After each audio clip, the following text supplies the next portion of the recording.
You see a lot of young people submitting to us, young people. And some people are asking, why do even old people are submitting to young people?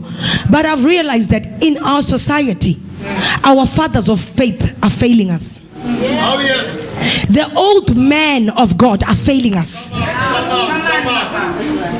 That's why, and then they are the ones that are saying this generation is worse.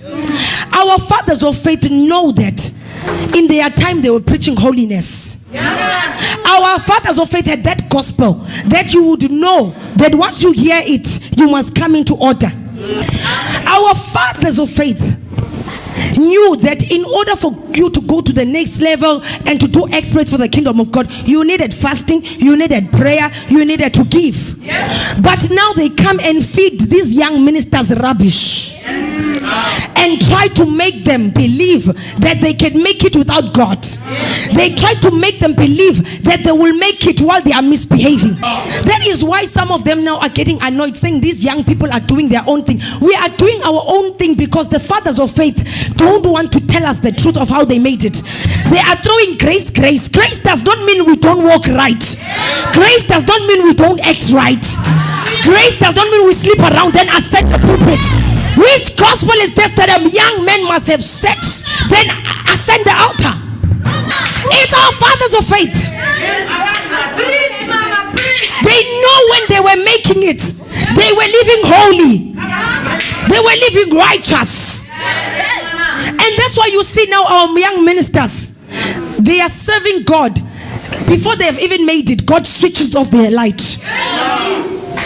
Because our fathers of faith only started misbehaving when they were old. They are not telling the young people that, no, I started this sleeping around in my old age, then I fell. They see that they are about to finish the race, that they are about to leave this world, and then they are misinforming and misleading our young ministers. Our fathers of faith are failing us. They are reaching the end of their ministry, and as they are finishing and making mistakes towards their end, because it's one thing to run the race, but it's another to finish. I've noticed that some of our fathers of faith are about to end the race, and because they are starting to make mistakes and fumble and end poor, they are not being honest.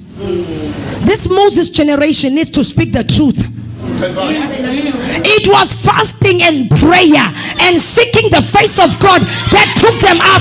It was the gospel of holiness and righteousness that led them to where they are. Tell them, my daughter, God is going to bless you, but stop sleeping around. Tell them, my daughter, you're going to get a house, but first seek God, get born again. You must be born again.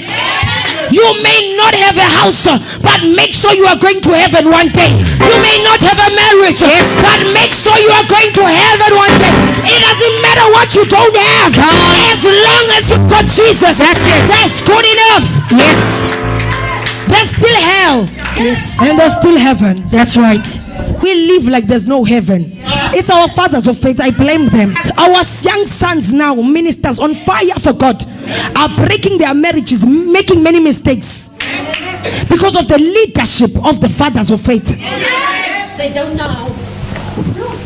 You are a father of faith. You know you are sleeping around, but you are still laying hands on your son for what? Then the young husband who never used to have lust issues, because the father of faith is sleeping around, lays hands on the son starts having lust issues. Error. With all respect, but our fathers of faith need to come right. Our fathers must come right. Arise, Joshua generation. Yes. It's time to arise. Come on. We will preach this gospel. Yes. We will stand in truth. Yes. We will not compromise. That's right. We will stand on Christ our solid rock. For all other ground is sinking sand. Yes. We will not compromise. That's right. We will stand on the truth. For the path of the righteous gets brighter and brighter. And I'm probably gonna step on toes, but I talk anyway. I wanna talk. Hey, I'm not money. I didn't come to be loved by you. I don't expect to be loved by everyone. I'm not money. It's money that everyone loves. but I speak with my own mouth the truth that I know. Hate me or love me, I am God's choice. I am God's choice. That's right. Heavenly protected, heavenly chosen, heavenly certified, heavenly backed. Hate me or love me, God's choice. I am God's choice. That's it.